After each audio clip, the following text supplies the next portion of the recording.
Hello guys, welcome back. इस कहानी का नाम है शैतान तांत्रिक। ये इस कहानी का पहला एपिसोड है।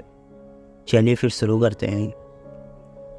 इस वक्त वो ट्रेन के फर्स्ट क्लास कंपार्टमेंट में बैठा मैक्सिको सिटी से न्यूयॉर्क की तरफ सफ़र कर रहा था। इस कंपार्टमेंट में उसके अलावा 4 मुसाफिर और भी थे।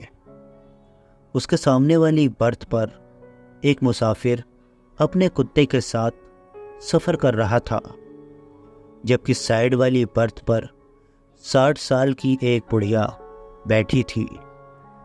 जब से ट्रेन रवाना हुई थी तभी से बुढ़िया के मुंह ही मुंह में बुदबुदाने की आवाज़ आ रही थी। जैसे ही ट्रेन की रफ्तार तेज होती, बुढ़िया उंगलियों से अपने सीने पर क्रॉस का निशान बनाती थी और हाथ जोड़कर कंपार्टमेंट की छत की तरफ देखने लगती थी। शायद उसका ये पहला सफ़र था ट्रेन से। तीसरा मुसाफिर एक 40-45 साल का शख्स था, जो सिर पर हेड जमाए और मुंह में सिगार दबाए खिड़की से बाहर गुजरते हुए नज़ारों को देखने में मगन था। चौथा मुसाफिर एक नौजवान था, शायद विद्यार्थी था। वो एक किताब पढ़ने में व्यस्त था। ट्रेन को रवाना हुए 2 घंटे से ज़्यादा गुजर चुका था। वो अब तक रास्ते में 3 छोटे छोटे स्टेशनों पर ठहर चुकी थी। तमाम मुसाफिरों का जायज़ा लेने के बाद उसने अपनी सामने वाली बर्थ के मुसाफिर पर एक बार फिर नज़र डाली और उससे बात करने के बारे में सोचने लगा, क्योंकि वो बेहद बोरियत महसूस कर रहा था।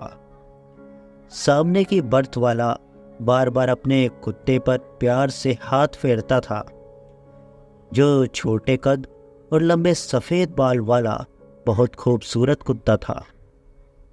आपका कुत्ता बहुत खूबसूरत है, उसने बातचीत शुरू करते हुए कहा। Thank you.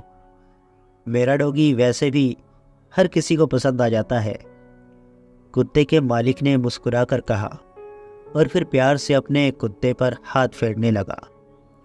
आप न्यूयॉर्क जा रहे हैं मिस्टर? उसने दोबारा कुत्ते के मालिक से कहा।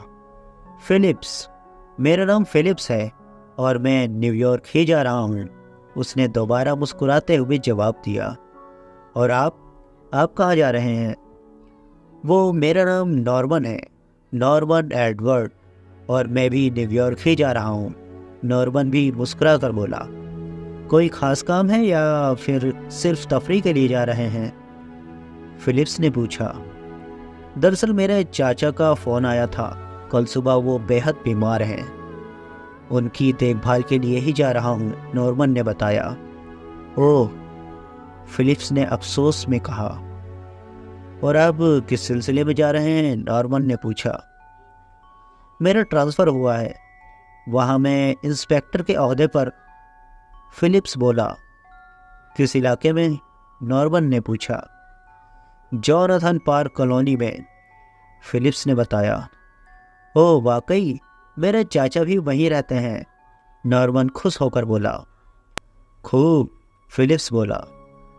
फिर तो मुलाकात होती ही रहेगी। और फिर उनमें बातों का एक लंबा सिलसिला निकल चला। फिर उनकी बातों में तकल्लुफ़ी भी आती गई। ट्रेन छोटे स्टेशनों पर रुकती चलती आखिरकार न्यूयॉर्क स्टेशन पर आ पहुंची। स्टेशन से बाहर आकर उन्होंने एक ही टैक्सी हायर की और रवाना हो गए। पुलिस स्टेशन के करीब पहुंचकर फिलिप्स उतर गया और नॉर्मन के चाचा को देखने आने के लिए कहकर वो पुलिस स्टेशन के अंदर चला गया। टैक्सी आगे बढ़ गई और थोड़ी देर बाद ही नॉर्मन के चाचा का आलीशान बंगला आ गया। नॉर्मन ने उतरकर किराया दिया और अपना सामान लेकर गेट के पास पहुंच गया। बेल बजाई, उसके बाद एक चौकीदार बाहर निकला। नॉर्मन ने उसे सामान लाने के लिए इशारा कर दिया। चौकीदार से चाचा की तबीयत पूछते हुए नॉर्मन उनके कमरे में दाखिल हो गया। उनका कमरा बेहद खूबसूरत था और पूरा डेकोरेटेड था। कमरे में पड़ा हुआ एक बहुत ही खूबसूरत जहाज की तरह का एक बेड था। उस बेड के ऊपर कोई कंबल ओढ़े हुए लेटा हुआ था। बेड के करीब पहुंचकर उसने कंबल का एक कोना जरा सा हटाया। वो उसके चाचा ही थे, लेकिन उन्हें पहचानना बहुत मुश्किल था। वो बेहद कमज़ोर लग रहे थे। आंखों के इर्द गिर्द काले घेरे धब्बे पड़ चुके थे और पापड़ी सी जम गई थी। होंठ भी बिल्कुल सूखे हुए थे। अभी वो चाचा का जायज़ा लेने में व्यस्त ही था कि उन्होंने करवट लेते हुए आंखें खोल दी। फिर थोड़ी देर बाद पलकें झपकाते हुए उन्होंने बोला, नॉर्मन, तुम यहाँ? तुम्हें देखकर मुझे बहुत खुशी हुई। हाँ अंकल, मैं ही हूँ। वो बेड पर उनके करीब ही बैठते हुए बोला, अब आपकी तबीयत कैसी है? जैसे ही मुझे पता चला मैं वहाँ से रवाना हो गया था। अंकल ने लेटे लेटे ही नॉर्मन का कंधा धपधपाया और फिर उनकी आंखों से आंसू बहने लगे। अरे क्या हुआ अंकल? प्लीज़ आप रोएं मत। आपने डॉक्टर से तो चेकअप कराया नहीं होगा। मैं अभी फ़ोन करता हूँ। वो इन्हें दिलासा देते हुए उठने लगा। हाँ, डॉक्टर तो दिन रात मेडिसिन दे ही रहे हैं। वो नॉर्मन का हाथ पकड़ते हुए बोले और उसे दोबारा से अपने पास बिठा लिया। तो फिर? नॉर्मन ने पूछा। कोई फ़र्क नहीं पड़ा? फ़र्क कैसे पड़ेगा बेटा? तन्हाई मुझे अंदर ही अंदर खाए जा रही थी। अंकल ने मायूसी से सिर हिलाते हुए कहा, अगर तुम मेरे सगे बेटे होते तब तो मेरे पास ही रहते ना। इस पर नॉर्मन बोला, आखिर कब तक अंकल? एक न एक दिन तो मुझे अपने पैर पर खड़ा होना ही था। नॉर्मन ने बेबसी से होंठ भींचते हुए कहा। दरअसल नॉर्मन पहले अपने अंकल के पास ही रहता था, क्योंकि इन दोनों चाचा भतीजे का एक दूसरे के सिवा दुनिया में कोई भी नहीं था। उसकी शादी भी यहीं हुई थी। मैरी, उसकी पत्नी, उसे बहुत पसंद करती थी और उन दोनों की जब से मैरिज हुई थी वो दोनों हंसी खुशी यहीं रहा करते थे। एक दिन अंकल ने बातों ही बातों में जिक्र कर दिया था कि वो अपनी सारी जायदाद किसी समाज कल्याण में लगे संस्थान को दान में दे देंगे। ये बात नॉर्मन के दिल में बहुत खटकती थी। उसने सोचा था कि जिंदगी का क्या भरोसा, कल अगर अंकल स्वर्ग सिधार गए तो परसों हमें भी ये घर छोड़कर जाना ही होगा। तो क्यों ना वो इसी वक्त चला जाए। और जल्दी ही अपने पैरों पर खड़ा होने की कोशिश करने लगा। चुनाचे दूसरे ही दिन वो अपने एक जानकार के पास मैक्सिको रवाना हो गए थे। अब दोनों पति पत्नी वहाँ एक जनरल स्टोर खोलकर जिंदगी गुजार रहे थे। बीवी और बच्चे को नहीं लाए? अंकल ने पूछा। नहीं, अगर हम दोनों यहाँ आ जाते तो स्टोर का क्या बनता? देखो बेटा, मेरी ज़िंदगी का कोई भरोसा नहीं है और मेरा इस दुनिया में कोई नहीं है तुम्हारे सिवा। अगर मेरी कोई औलाद होती तो वो भी मुझे इतनी ही प्यारी होती जितना कि तुम हो, अंकल ने कहा। अब जबकि तुम एक बेटे के बाप बन चुके हो, जिससे हमारी ख़त्म ना होने वाली नस्ल एक बार फिर से शुरू हो जाएगी, तो मैंने सोचा है कि मरने से पहले अपनी तमाम प्रॉपर्टी तुम्हारे नाम कर जाऊं। अब जबकि मैं आखिरी सांसों पर हूँ तो मैंने इसलिए तुम्हें बुलवाया है कि, लेकिन आप तो समाज कल्याण को देने की बात कर रहे थे, नॉर्मन ने अंदर ही अंदर खुशी को दबाते हुए कहा।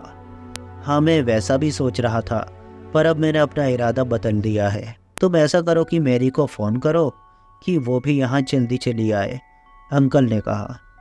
ठीक है, नॉर्मन ने मुस्कुरा कर कहा। वो बेहद खुश था। उसके बस में नहीं था, वरना वो वही नाचना शुरू कर देता। उसके अंकल की जायदाद बहुत बड़ी थी। इस आलीशान बंगले के अलावा न्यूयॉर्क सिटी में उनके 2 प्लाजा थे, जिनसे मासिक किराए के रूप में एक मोटी रकम आ रही थी। और अब वो उस सारी जायदाद का एक लौता मालिक बनने वाला था। वो जायदाद जिससे पिछले 3 सालों में वो निराश हो चुका था, अब फिर उसकी हो रही थी। तो भला क्यों ना खुशी में वो फूला समाता। रात के खाने के बाद उसने फ़ोन पर मैरी को सूचना दी मेरी डार्लिंग, हम करोड़पति बनने वाले हैं। क्या मतलब? दूसरी तरफ से उसकी बीवी की आवाज़ सुनाई दी।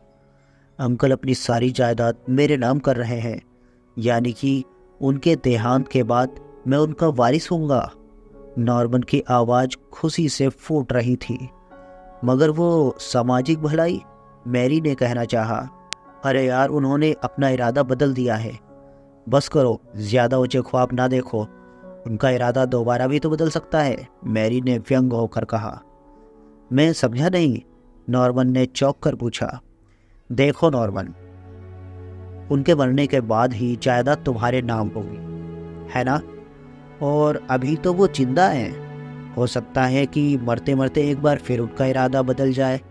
भला ऐसे अस्थिर दिमाग बूढ़े शख्स पर हम कैसे भरोसा कर सकते हैं? मैं नहीं समझता कि अब उनका इरादा चेंज होगा। तुम ऐसा करो कि तुम यहाँ चली आओ, स्टोर साइमन के हवाले कर दो। जैसे ही मुझे फुर्सत मिलेगी मैं वहाँ जाकर स्टोर को बेच आऊँगा। रहने दो नॉर्मन, मैं तुम्हें ये मशवरा नहीं दूंगी कि तुम स्टोर को बेच दो। मुझे वहाँ बुलाओ। पहले तुम वहाँ रहकर कुछ दिन अंकल का रवैया देख लो, उसके बाद ही कुछ सोचेंगे। उनका इरादा बदल भी सकता है और तब वापस आकर दोबारा यहाँ सेट होना बहुत मुश्किल हो जाएगा। ठीक है, नॉर्मन ने गहरी सांस लेकर कहा और सिलसिला काट दिया। अब न्यूयॉर्क में आए हुए नॉर्मन को 2 हफ्ते गुजर चुके थे। अंकल की तबीयत सुधरती जा रही थी और नॉर्मन को उनके स्वर्ग सुधारने के चांसेस निकट भविष्य में नज़र ही नहीं आ रहे थे। उसकी समझ में नहीं आ रहा था कि वो क्या करे। मैरी के फ़ोन आ जा रहे थे। खुद नॉर्मन को भी मैरी की लंबी जुदाई खलने लगी थी। शादी के बाद वो दोनों पहली बार अलग हुए थे। न जाने वो घर और स्टोर दोनों एक साथ कैसे संभाल रही होगी। सोच सोचकर नॉर्मन की खोपड़ी चकरा रही थी। अभी वो इन्हीं सोचों में गुम था कि गार्ड ने अंदर आकर एक विजिटिंग कार्ड उसे दिया। दोस्तों, इस कहानी में आगे क्या हुआ जानने के लिए इसका अगला एपिसोड जरूर देखें। Thanks for watching. Bye bye.